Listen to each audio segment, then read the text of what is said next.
So, sir, can you introduce yourself to our viewers? Hi, thanks for this opportunity. My name is Vinod Bidwaik. I am heading HR, People and Culture function from EP Global and Sakar Media Group. So I Yes. am here for last 3.5 years.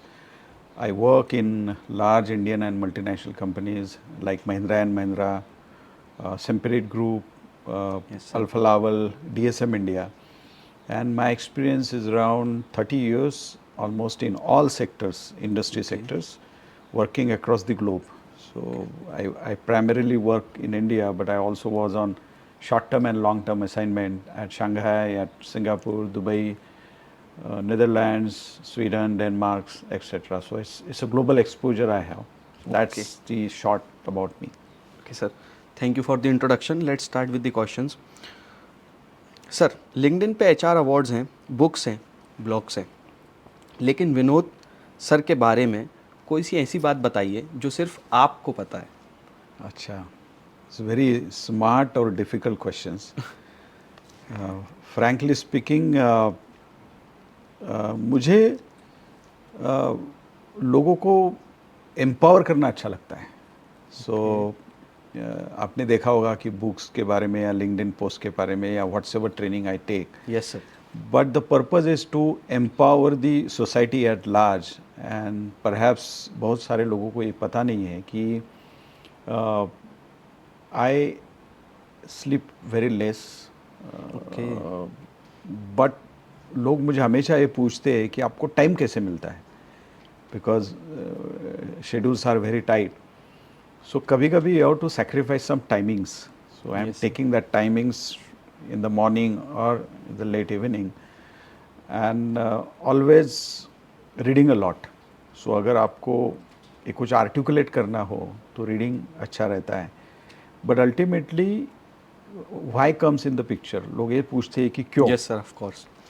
और ये क्यों बहुत सारे लोगों को शायद पता नहीं है. बहुत सारे लोग ये समझते हैं कि ये तो एक पर्सनल ब्रांडिंग है, ऑर्गेनाइजेशन का ब्रांडिंग होता है इसमें. सकार मीडिया ग्रुप, एपी ग्लोबल है, और जहाँ भी मैंने काम किया उनकी कुछ पर्पज़ हो सकता है. But I am doing this for my personal purpose is to make the impact in the life of the people by their personal, professional, financial, spiritual and intellectual development. So that perhaps many people may not be aware of. And second thing is about giving back to the society is very important. So I look towards my profession as the media, as the vehicle to give something to the society, and different target groups. Perhaps college students may be the different target groups, you may have seen. Yes, sir. The audience may be different one. My employees may be a different target group. So that's the thing, and why is very important into that. Great answer sir. Same चीज़ मेरे साथ भी हुई कि जब मैंने आपको approach किया तो it was like you just schedule the podcast within 1 week कि आप आ जाओ और कर लो. दैट मीन्स कि आपने जो बताया कि आपको एम्पावर करना अच्छा लगता है, मुझे पता चला. फिर मैं उस टाइम पे इलनेस भी हो गया था बीच में, फिर भी आपने मैसेज किया कि ठीक है कोई बात नहीं, आप शेड्यूल करते हैं हम, लेकिन हम पॉडकास्ट करेंगे. So it feels like you are a great leader sir. Thank you. Thank you so much for this opportunity also sir. So like moving to the next question. Sir, आपकी upbringing Vidarbha के एक छोटे से गांव से हुई है, जैसा हमने आपके बारे में रिसर्च करा, एज वी नो. गांव ने आपको ऐसी कौन सी चीज़ें सिखाई या फिर ऐसी कौन सी क्वालिटीज़ या स्किल्स दी जो आज भी एक कॉर्पोरेट लाइफ या फिर एक सिटी लाइफ आपको कभी नहीं दे सकती? अब देखो एक डिफरेंस क्या होता है, किसी भी विलेज में आप जाओ, गांव में जाओ या शहर में जाओ, अगर आप कंपेयर करते हो तो गांव में हमेशा स्कैरिसिटी रहती है. Yes sir. चीज़ें इजीली नहीं मिलती. मुझे पता है कि जब हमारे बचपन में जब पहली बस, वो रेड कलर की बस महाराष्ट्र स्टेट ट्रांसपोर्ट की हमारे विलेज में I, that was when I was in maybe 6th और 7th स्टैंडर्ड. इलेक्ट्रिसिटी जब आई तब मैं 5th 6th स्टैंडर्ड में था. हमारे गांव में इलेक्ट्रिसिटी नहीं थी. फिर इलेक्ट्रिसिटी के पोल आए, and then it started. It took almost 1.5 years to electrification करने के लिए पूरे गांव में. बस नहीं आती थी. एजुकेशन की फैसिलिटीज़ लिमिटेड थी. सिर्फ मतलब मेरा जो एजुकेशन हुआ है वो जेडपी स्कूल जो रहते हैं, जिला परिषद स्कूल में हुआ है. फिर उसके बाद 10th तक गांव में हुआ है. तो एक बहुत अहम चीज़ जो रहती है वो understanding the scarcity and value. Okay. Second is about your own value system, आपकी वैल्यू सिस्टम क्या है। वो गांव में देखो, अब अभी तो पता नहीं, अभी बहुत माहौल चेंज हो गया है, पॉलिटिक्स बढ़ने लगा है और लोग भी थोड़े से डिफरेंस तरीके से बिहेव करते हैं गांव में। लेकिन उस वक्त हमें कोई डोर्स नहीं थे गांव के। आप किसी के भी घर में जाओ, मुझे पता है कि मेरे दोस्तों के घर में जाओ, खेलो, कोई चिल्लाता नहीं था, उसकी दोस्त की मदर हो या कुछ भी नहीं, उनके घर में खाना खा के आओ। बहुत ओपन और ट्रांसपेरेंट कम्युनिकेशन था। लिमिटेशंस नहीं थी पहले। लिमिटेशंस कम्युनिकेशन और हाँ। रिलेशनशिप की लिमिटेशंस नहीं थी। मतलब हो पूरा गांव, अगर किसी की शादी हो तो everybody used to come there. कोई बकेट उठा के लेके सर्विंग करेगा फूड, हेल्प करेंगे कोई सब। हेल्प करेगा। तो ये बहुत माहौल था। तो वहाँ मैंने क्योंकि ये तो बचपन की चीज़ें होती है, तो यू बिल्ड योर करियर और build your personality on those experiences. So इसकी वजह से स्कैरिसिटी हो, फिर घर की वैल्यू सिस्टम हो। मुझे पता है कि और इनकम सोर्सेज भी बहुत लिमिटेड रहते हैं गांव में, जहाँ आपको कौन सी भी चीज़ इजीली नहीं मिलती। पूरे गांव के पूरे रोड अगर मानसून में फ्लडेड हो जाते हैं, जाना आना मुश्किल हो जाता है। मेरा स्कूल जो था वो हमारा एक ट्विन जैसा विलेज था। हाँ। एक जैसे बोलते हैं कि एक नदी बहती थी छोटी सी, एक गांव में हमारा गांव था, दूसरी जगह दूसरा गांव था, और मेरा स्कूल दूसरे गांव में था। तो मानसून में अगर या फ्लडेड हो जाती है, तो बाढ़ आ जाती है, तो बहुत दिक्कत टेंशन आ जाता था बिल्कुल कि सर। कैसे घर में पहुँचे। तो उस वक्त ऐसी फैमिलीज थी कि वो हमें अकोमोडेट कर लेती थी। अगर बहुत सारी बाढ़ आई तो हमारे घर में रुक जाओ। हमारे यहाँ तो ये बहुत चीज़ें हैं जो मैं ज़िंदगी में कभी भूल नहीं पाऊँगा। और मुझे आज लगता है कि जो मेरी ज़िंदगी का जो बिल्डिंग ब्लॉक है, जो हमेशा चीज़ें मैं अभी फॉलो करता हूँ, उसका Yes, sir. बिल्डिंग ब्लॉक वो विलेज वैल्यू सिस्टम है, स्कैरिसिटी है। आज भी मैं बहुत चीज़ों की अहमियत रखता हूँ। वो रिलेशनशिप की अहमियत हो, दोस्तों की अहमियत हो, छोटी सी चीज़ों की अहमियत हो। मतलब बिल्कुल। कोई खाना वेस्ट नहीं होना चाहिए से लेकर पैसे कैसे खर्चे करने चाहिए, ये कुछ लोग बोलते हैं कि यार ये कैसे, लेकिन ये अपब्रिंगिंग के ऊपर होता है। So I think that is very important that. और हमेशा किसी ने भी हो ज़िंदगी में अगर देखना चाहे तो लोगों को बहुत डर लगता है कि एक स्टेज के, मतलब हम एक स्टेज पे चले जाते हैं, हाँ। We achieve something in our life and we feel that अभी नीचे ये नहीं रहा तो क्या होगा, किसी की नौकरी चली गई तो क्या होगा, किसी का कुछ गलत हो गया तो रिस्क। क्या होगा। और when you climb the ladders in the hierarchy, this insecurities become more, because Yes, then sir. High salaries होती है, लोग आप टॉप पोजीशन खर्चे पे, भी आपके उस तरीके से खर्चे जो होते हैं। तो एक हमेशा चीज़ ध्यान में रखनी चाहिए कि never forget the roots from where you come. Yes. और यही इम्पोर्टेंट है, हम हमारे ऑर्गेनाइजेशन में भी ये कम्युनिकेट करते हैं कि आपकी नीड क्या है और आपकी वांट्स क्या है, वो डिफाइन वो होनी डिफाइन चाहिए। होनी चाहिए 100%। नीड मतलब अगर 3 BHK का होम चाहिए, ये नीड नहीं है। आप 1 BHK के घर में भी रह सकते हो। वांट हो सकती है, आपका विला चाहिए, हेलीकॉप्टर चाहिए, ये वांट होना बुरी बात नहीं है, मतलब it's not bad. But initially we should have need कि अगर कुछ होता है तो what are my minimum requirement I can survive. Are can survive. Yes. So ये जो सब चीज़ें हैं वो मुझे गांव ने ही सिखाई है, ऐसा मुझे लगता है। और चीज़ें सीखना ज़रूरी भी है, क्योंकि कोविड आया तो हम सबको समझ में आया कि जब नौकरी चली जाती हैं या फिर आप बाहर नहीं निकल सकते तो आप कैसे लिमिटेशंस में जी सकते हैं। एब्सोल्युटली, या यस। Okay sir. सो आपके हिसाब से एक लीडर और एक बॉस में सबसे ज़्यादा फ़र्क क्या होता है? हाँ, इसके बारे में तो बहुत लोग चर्चा करते रहते हैं, आपने भी बहुत पढ़ा होगा। Yes, आजकल सबसे ओवर यूज़ और ओवर डिस्कस टॉपिक तो लीडरशिप रहा है सब Yes. जगह पे। इम्पॉर्टेंट है कि see ultimately at the end of the day who is the leader, it's about the success. Organisation उसी लीडर को रखेगी जो सक्सेसफुल है। यस। और पॉपुलैरिटी और इफ़ेक्टिवनेस में फ़र्क है। तो कुछ लोग ये कह सकते हैं कि leadership is about managing your team, managing your function and managing your self. मैं एक ही डिफरेंस कह सकता हूँ कि बॉस में एक हायरार्कियल ग्रेविटास आ जाता है, वेट आ जाता है कि आप बॉस हो और एवरीबडी शुड बी कॉल।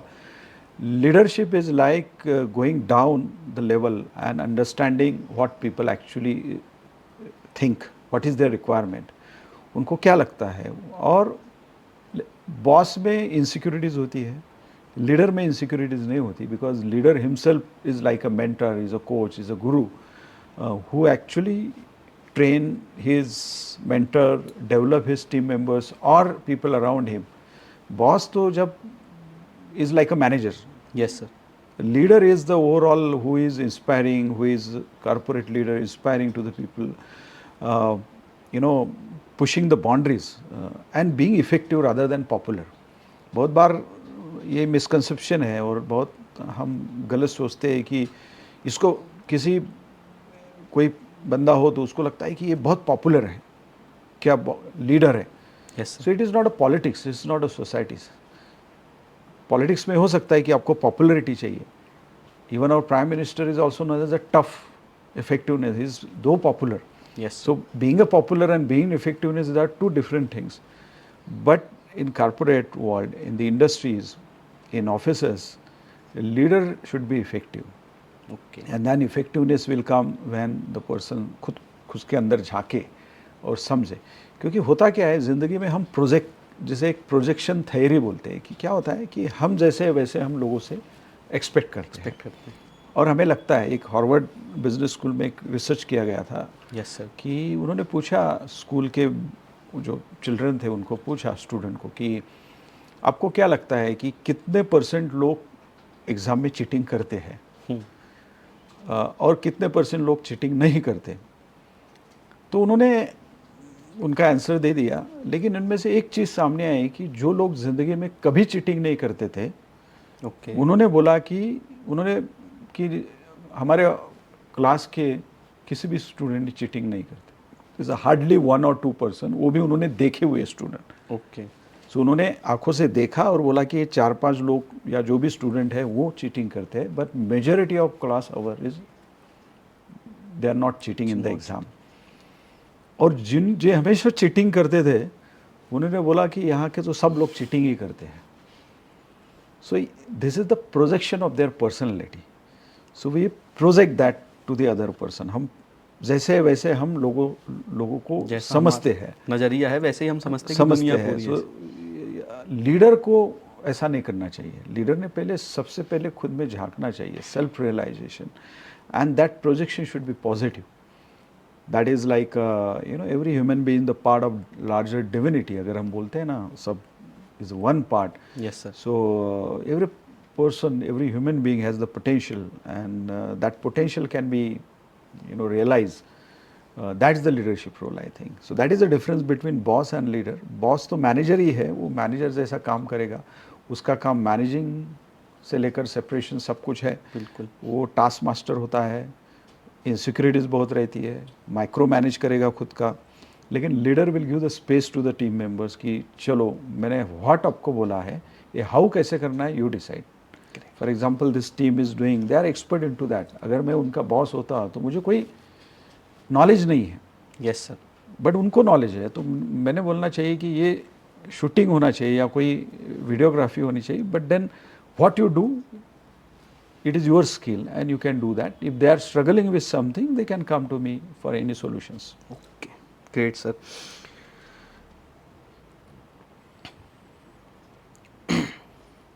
तो सर, I want to ask about your professional life. HR का असली काम एम्प्लॉयज़ को प्रोटेक्ट करना होता है या फिर बिजनेस को? If you would have to choose between. सबसे पहले तो एक कॉन्सेप्ट क्लियर कर लेते हैं कि ह्यूमन रिसोर्स. Yes sir. तो ह्यूमन रिसोर्स है, तो ये रिसोर्स है क्या ह्यूमन? जैसे मनी है, मशीनरी, हम मैनेजमेंट में पढ़े, आप फाइनेंस के हो. Yes sir. तो ह्यूमन अगर है तो रिसोर्स है, तो रिसोर्स इज कंज्यूम. यस. पैसा खर्चा हो जाता है, मशीनरी डिप्रिशिएट हो जाती है, ऑफिस सब ख़त्म हो जाता है, रॉ मटेरियल यूज़ हो जाता है. ऐसा ह्यूमन का होता है क्या? No sir. अगर if you are calling them as a resource, then it should deteriorate, depreciate होना चाहिए. Human being is the only one thing it is appreciates. Of So, course. अगर एक नॉलेज बढ़ता रहेगा, कल आज कोई एक्सपर्ट होता है तो लर्न करते करते ही बिकम वाइज पर्सन और शी बिकम्स वाइज पर्सन. सो सबसे पहले तो एज अ HR प्रोफेशनल और a management we should believe that this is not a HR, this is not a human resource. Okay. It's something different. It's because that appreciate and that is not a human resource. कुछ लोग बोलेंगे ये capital होता है, तो capital भी consume होता है, Of course. यूज होता है.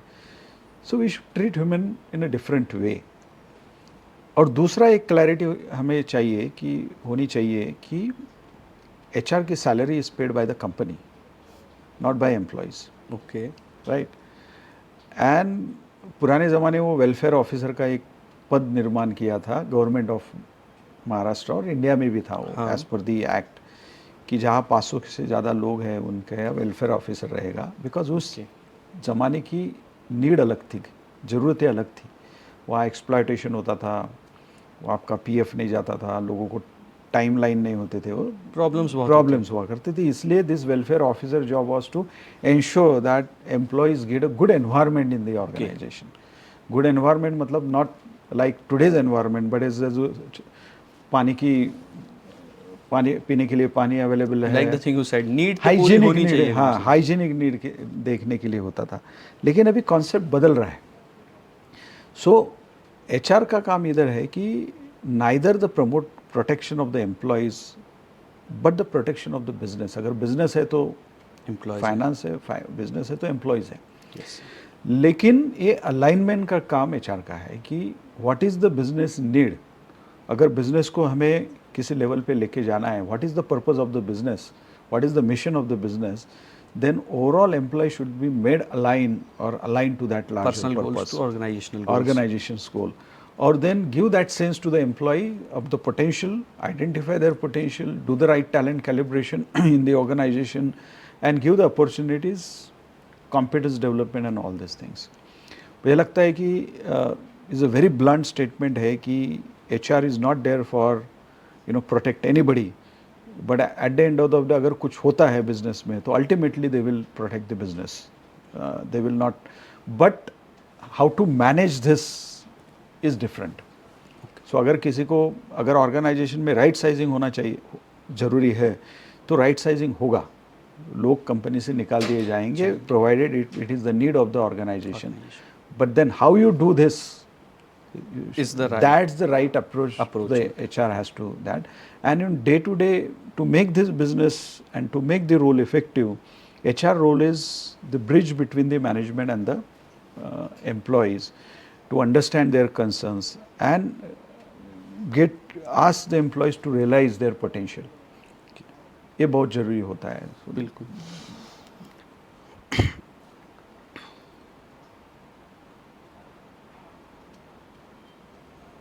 तो सर, जैसे कि अभी AI का पूरा बबल चल रहा है मार्केट में, ऐसी कौन सी चीज़ है जो HR डिपार्टमेंट में AI नहीं कर सकता आज भी? क्योंकि हम देख रहे हैं एज अ स्टूडेंट, हम जो अभी फेस कर रहे हैं इंटर्नशिप के लिए इतनी कंपनीज़ में बैठे, 1-2 राउंड AI राउंड होने लगे, AI इंटरव्यूज़ होते हैं, AI राउंड्स होते हैं. तो आपके हिसाब से आज भी ऐसी कौन सी चीज़ है जो HR की स्किल्स में AI नहीं कर सकता? तो मैं थोड़ा अलग तरीके से कहूँगा ये कि बिल्कुल. कौन से roles AI, what are those role AI will take और AI can do. Yes. So एक तो है कि जो मोनोटोनियस एक्टिविटीज़ है, ऑटोमेशन है, वो that can be done by the AI. जैसे आपका टाइम मैनेजमेंट है, डॉक्यूमेंटेशन है, share services part of that, salary automatic मिलेगी, कैलकुलेशंस, एवरीथिंग, जो ट्रांजिशनल जॉब है. यस. दैट इज है. सेकंड इज जहाँ AI और human being should work together. जैसे आपका इंटरव्यू AI ने लिया, but you can rely on AI, frankly speaking. Yes sir. हम भी करते हैं, हमारे हमने भी demo, we are planning to implement that. लेकिन वो that is nonsense, I will say, because वो कुछ फीड किया जाता है और our technology has not come at that to analyse the person. अगर आप रिस्पॉन्स देते हो उस वीडियो में, तो AI विल आपका बॉडी लैंग्वेज या वो कुछ इधर, अगर आप totally rely on that, then good candidate also may be miss. Okay. So वहाँ AI will be there to screen the candidate, to match their job profile and the candidate competences, but final interview and decision making always will be the human being, and that is HR and hiring managers. Second is conflict management, organisation में conflict हो रहा है तो AI नहीं करेगा वो, because there are multiple people working in the organisation, उनकी अलग अलग पर्सनैलिटीज़ है, अलग अलग बैकग्राउंड है, तो इसमें it is inevitable that there will be conflict. So ये हैंडल करने के लिए ह्यूमन ही चाहिए। अगर एम्प्लॉय से रिलेटेड कोई डिसीजंस है, that decisions can be hiring to firing, अगर सेपरेशन भी होना है that will not done by the AI। Okay, किस ह्यूमन बीइंग में क्या पोटेंशियल है, AI will help to calibrate the data, but finally decision always will be, because the manager and is spending a lot of time with the person. So क्या skill set है, everything will be done by AI, but then ultimately few decision always will be with human being. Okay, that means AI आपका interview लेगा सारी चीज़, लेकिन decision आपको ही लेना पड़ेगा। AI will work as a assistant, as a secretary, as a your deputy maybe perhaps, but AI can't take a decision in। आपने AI के ऊपर डिसीजन लिया तो आपने देखा होगा बहुत सारी न्यूज़ आती है कि CEO की फायरिंग का मेल चला गया सब 300 लोगों को, उनमें से CEO भी था, CEO को भी फायर कर दिया कंपनी ने, वो AI में फीड कर दिया, AI ने सबको मेल भेज दिया। वैसा नहीं होना चाहिए। और आपकी फील्ड में तो सॉफ्ट स्किल्स AI कभी नाप ही नहीं सकता, वो हाँ वो नाप नहीं करता, वो क्या करता है कि आपकी बॉडी प्री सेट लैंग्वेज, जो बार सेट कर हाँ आपकी बॉडी लैंग्वेज है, आपका वॉइस मॉड्यूलेशन है, आप इंटरव्यू में कैसे थे, that recognise, but not necessary ना। हमारी टेक्नोलॉजी ऐसी इतनी एडवांस नहीं है कि ये लगा दिया एंड देन सब कुछ आ जाएगा। AI में तो अभी क्या बहुत सारी इक्विपमेंट आए, आपके आईफोन में भी आपका ब्लड प्रेशर काउंट होता है, right, but will you believe on that? No, sir, still you will go to the doctor ना। Yes. Okay sir, so sir it is related to students education. आज भी आपको MBA में ऐसी कौन सी बड़ी चीज़ है जिसकी कमी लगती है, या ऐसी कौन ये सी? MBA पूरा कमी वाला प्रोग्राम है ऐसा लगता है मुझे। मुझे कोई डिफरेंस नहीं लगता किसी MBA हो ग्रेजुएट हो, मतलब Okay. आपने देखो कितने लोग MBA बड़े बड़े सक्सेसफुल है Yes. जिंदगी में, लेकिन MBA is good because it is fundamental concepts clarity देती है। एक कमी ये है कि इन डेप्थ नॉलेज, यस, मतलब जो कॉलेजेस में really how you are happy what you are getting in your college, आपके कॉलेज में जो भी पढ़ाया जाता है, आपका कॉलेज भी बहुत अच्छा है, ग्रेट हो सकता है, Yes. But how you are happy, because are you getting that in depth? No sir, not practical knowledge, we are just theoretical knowledge we are receiving, but the industry knowledge and the depth knowledge you said, still we are in the finance, but most of the finance students are weak in their domain. Absolutely. So that is because not necessary you have to come in the industry and have the internship. It's also is possible in the college provided your conceptual clarity comes. अभी क्या होता है, book से आपको पढ़ाया जाता है, लेकिन in depth, that's I am using the word, theory is important, but वो थेरी इन डेप्थ नहीं है। Okay. आपको व्हाट सिखाया जा रहा है, आपको वाई नहीं सिखाया जा रहा है।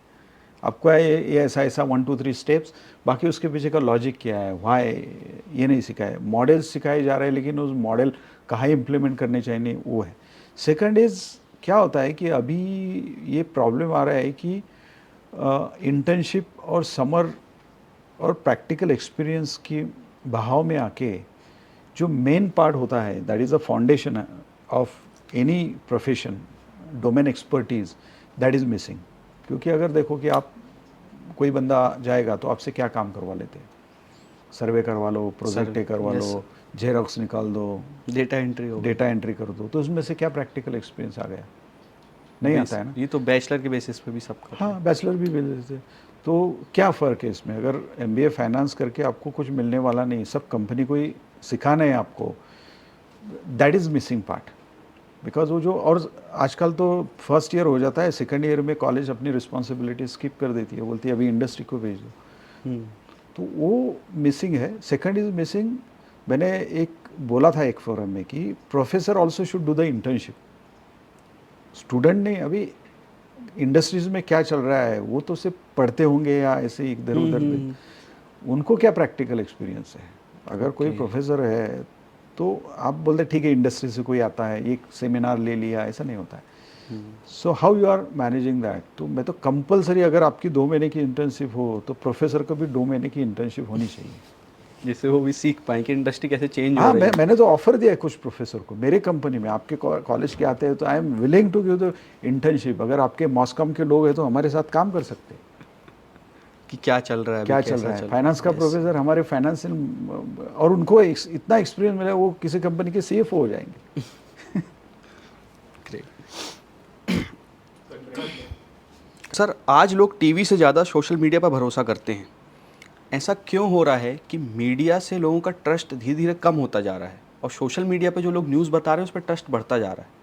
आपके हिसाब से ये जो मीडिया ग्रुप्स हैं, इनका काम ट्रस्ट बनाना है या फिर न्यूज़ देना है?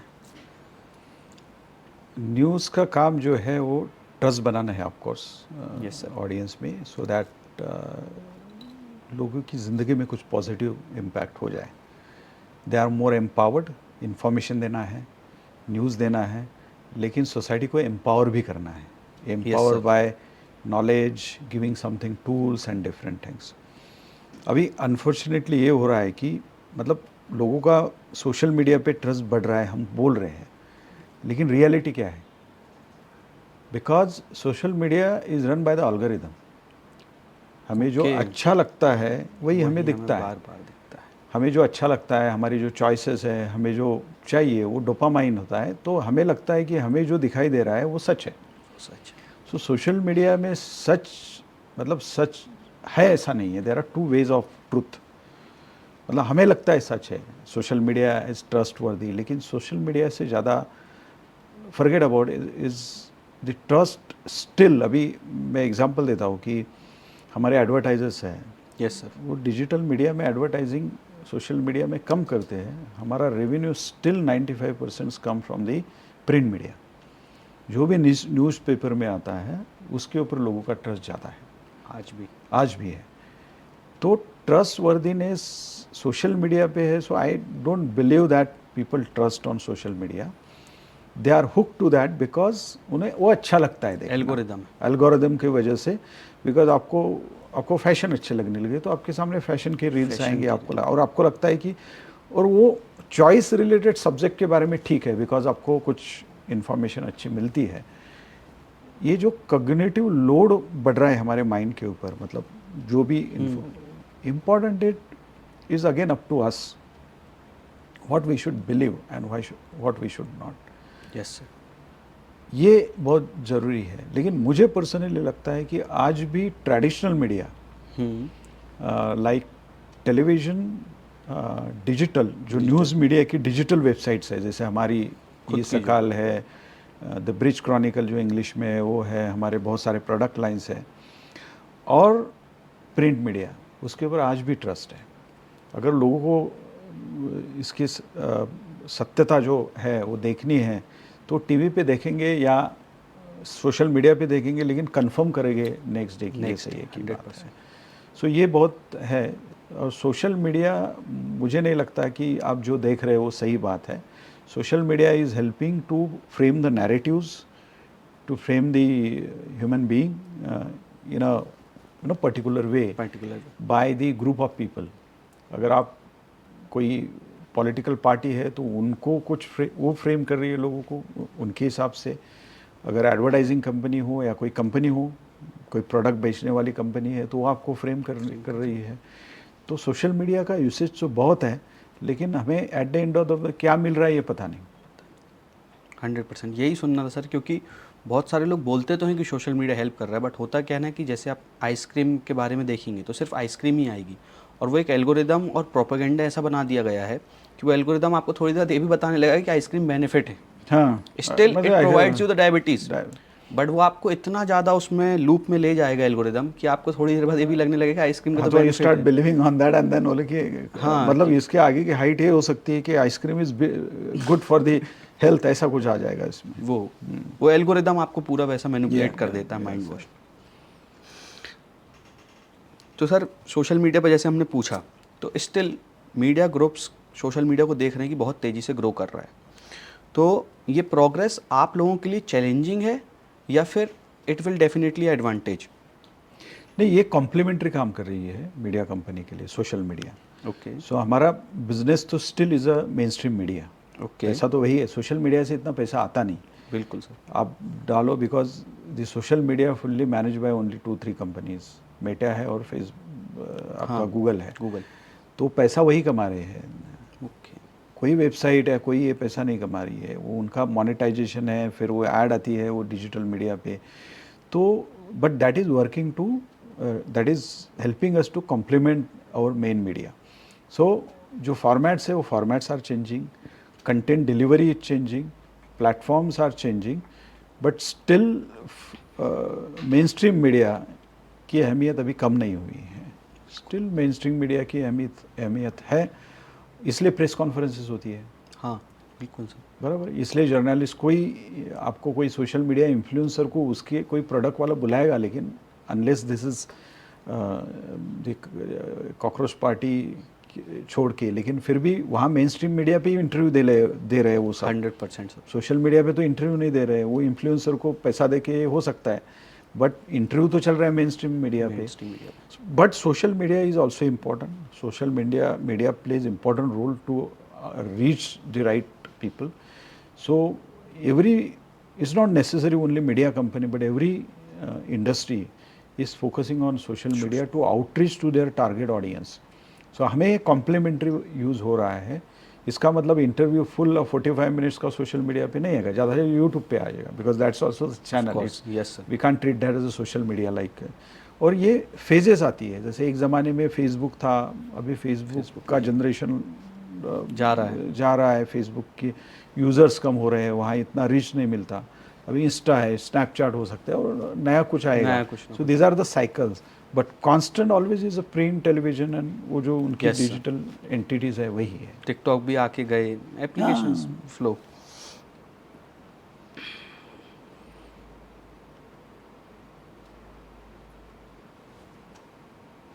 तो सर जैसा आपने बताया कि क्रिएटर्स जैसे इन्फ्लुएंसर्स चल रहे हैं, तो न्यूज़ क्रिएटर्स के ज़माने में जर्नलिस्ट की क्या वैल्यू है या क्या डिफरेंशिएट करता है?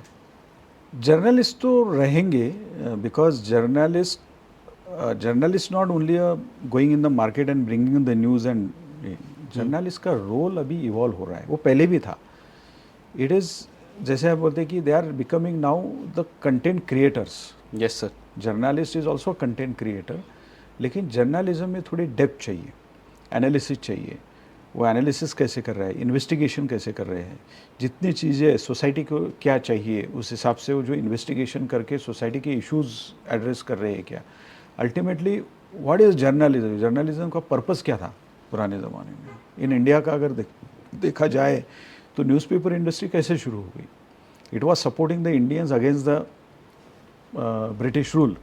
यस। जैसे महाराष्ट्र में केसरी है, या आपका हिंदुस्तान टाइम्स उस ज़माने में महात्मा गांधी के ज़माने में आया था, और slowly it started sensitising the societies around. Purpose change हो गया, because journalism play a major role in politics, in changing government, in challenging the authorities.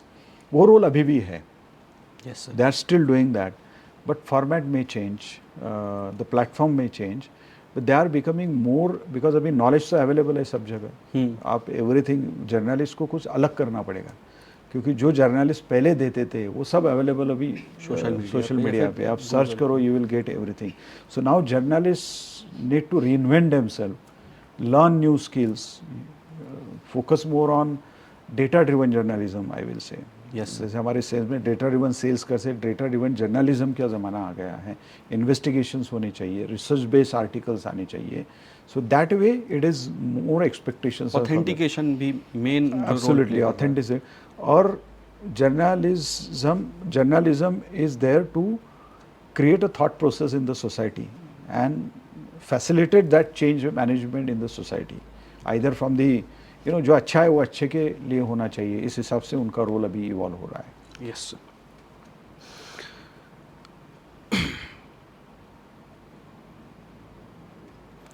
एक रीसेंट हम मार्केट से क्वेश्चन उठाते हैं। रीसेंट प्रोटेस्ट जो हुए, उन्होंने बहुत सारे क्वेश्चंस रेस करे अकाउंटेबिलिटी पे, और ऐसे वक्त में इंस्टीट्यूशन को सबसे पहले क्या बचाना चाहिए, रेपुटेशन, ट्रांसपेरेंसी या फिर public trust? I don't have the answer because that's a political things.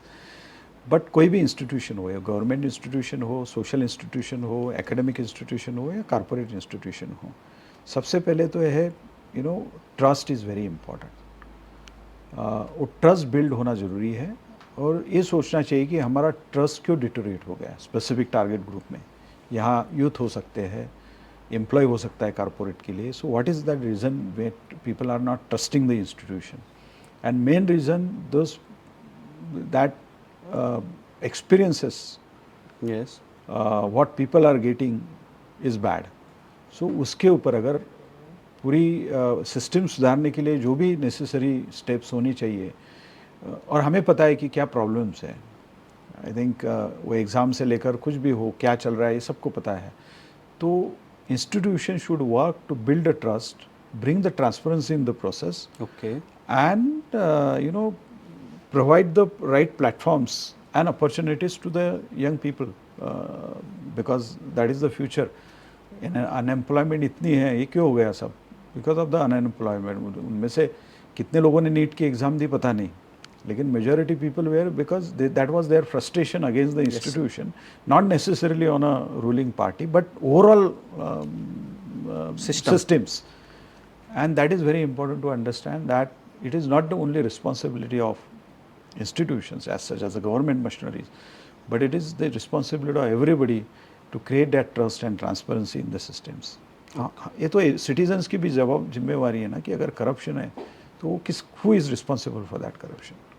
We are also responsible. अगर हम पेपर खरीद रहे हैं तो मार्केट में पेपर बिक रहे हैं। हाँ, अगर और वही एग्ज़ाम है शायद कि वो पेपर एंड पेंसिल पे होती है, बाकी सब ऑनलाइन होती है इसलिए लीक नहीं होती। Yes sir. और क्यों होती है सबको पता है, किसके कॉलेजेस है, एवरीबडी नोज। यस। ऐसे ही सर अगर पूछा जाए तो लोगों का अभी जो कहना है कि जो media is the fourth pillar और अभी सबसे ज़्यादा वीक होता जा रहा है, लोगों का ट्रस्ट उस पर हटता जा रहा है। लोग कह रहे हैं कि ये तो पूरा करप्टेड हो चुका है, ये वन साइडेड न्यूज़ देते हैं। आपके इस पे अभी भी क्या व्यूज़ हैं कि मीडिया अपना काम सच में अच्छे से कर रही है या फिर कहीं ना कहीं ट्रस्ट? ये पॉसिबल है बिकॉज ये मतलब I will say it is a 50-50। Okay.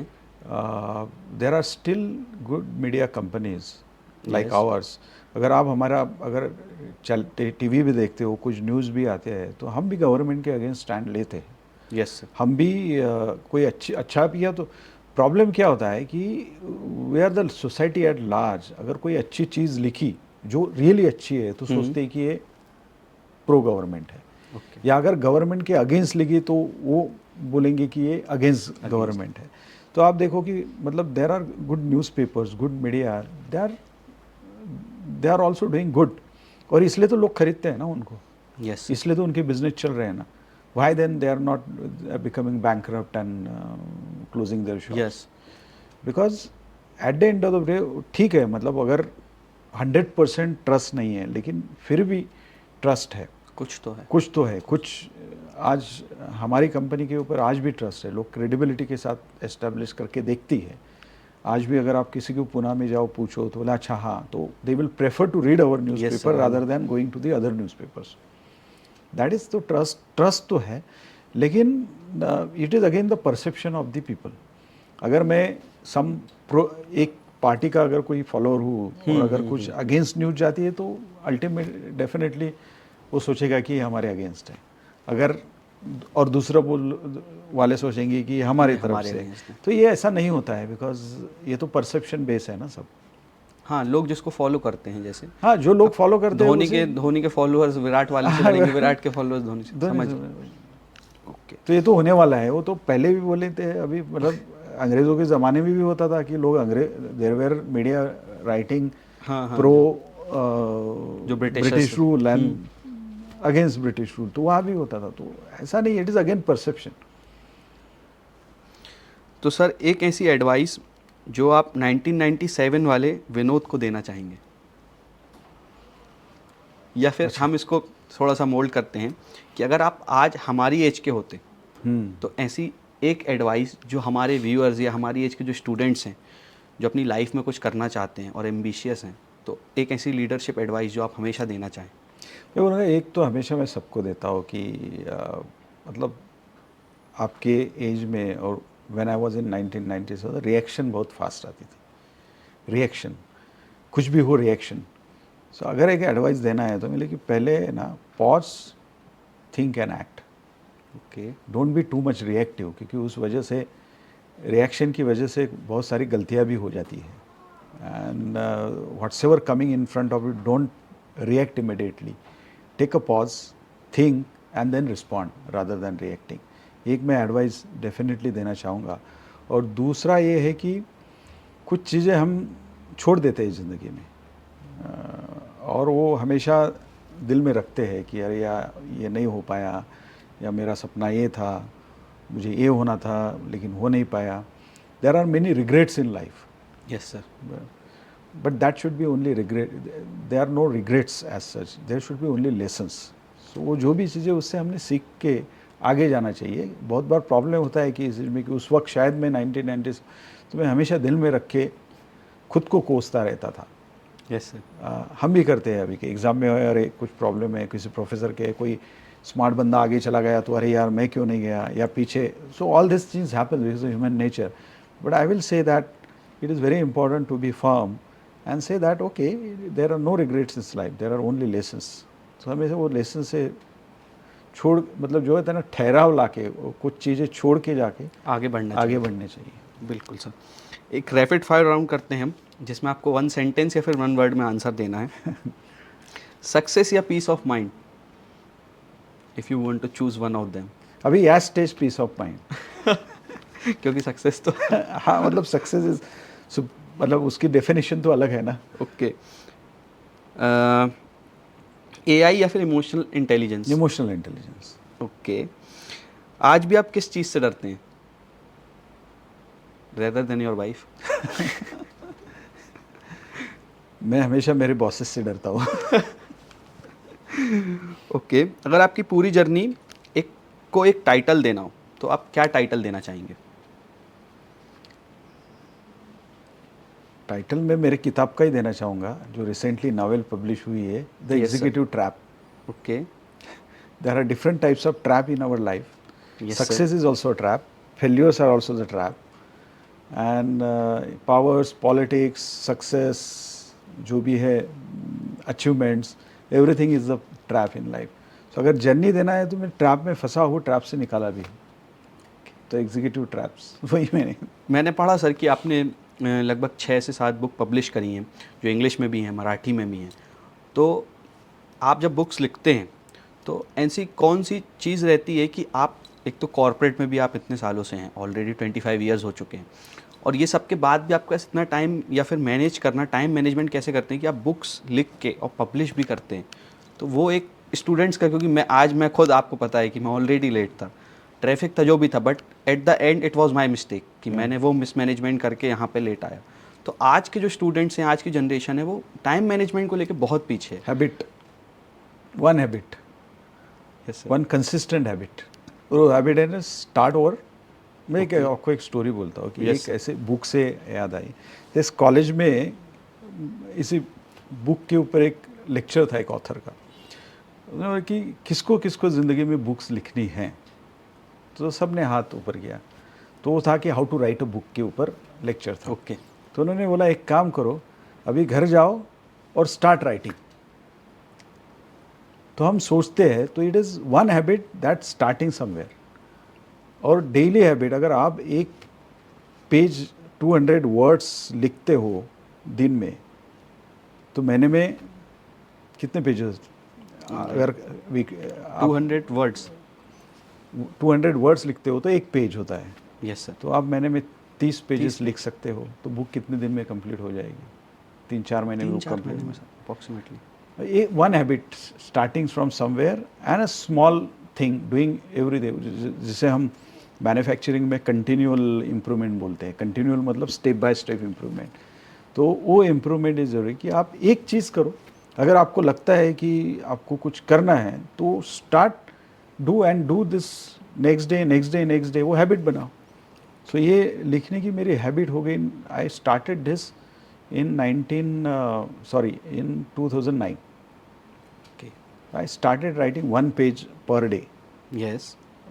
और वो कितना भी मुश्किल, घर में मतलब कितना भी बिजी हो, जाके कुछ लिखूंगा, लिखना है. और आजकल तो बहुत सिंपल है, आपको टेक्स्ट बोलना है, ऑटोमेटिकली लिख के दे देंगे, स्पीच टू टेक्स्ट कन्वर्ट हो जाता है. सो वन हैबिट, कुछ भी हो इसमें होना. सर लास्ट क्वेश्चन, अपनी बुक्स में से कोई एक ऐसा शॉर्ट लेसन जो आप सबको देना चाहें, ईच एंड एवरीवन, किसी भी एज का हो, कहीं से भी देख रहा हो आपको, एक लेसन। अच्छा, अभी एक लेसन यही रहेगा मेरा कि ज़िंदगी में फेल्योर्स तो आते रहेंगे, बट उस फेल्योर से सीखना भी बहुत ज़रूरी है। बहुत बार क्या होता है कि हम इतना भागते हैं सक्सेस के पीछे, हमें लगता है कि हमें आगे जाना चाहिए, आगे जाना। सो एक लेसन है, कभी कभी ज़िंदगी में पॉज लेना भी ज़रूरी होता है, जिसे ग्रेसफुल रिट्रीट बोलते हैं ना। वो जब कोई वॉर में या कोई महायुद्ध होता है तो कभी कभी कोई पॉलिटिकली डिसीजन हो जाता है कि एक स्टेप पीछे, तो फेल्योर को वैसे वो रिट्रीट की तरह समझना चाहिए। ओके। कि अगर कुछ भी हुआ ज़िंदगी में तो failures are there because there is a different plan for you. या कुछ अच्छा होना होगा, कुछ अच्छा होना है या लर्निंग है, कुछ मतलब there is a different plan. मतलब बहुत बार ऐसा हुआ है कि कुछ लोगों को आप जाते हो, ऑल ऑफ सडन कुछ अलग हो जाता है ना, हाँ सर। You can't go, but then something different comes. So जो भी होता है वो अच्छे के लिए होता है। We should not carried away the failures, but we should try. और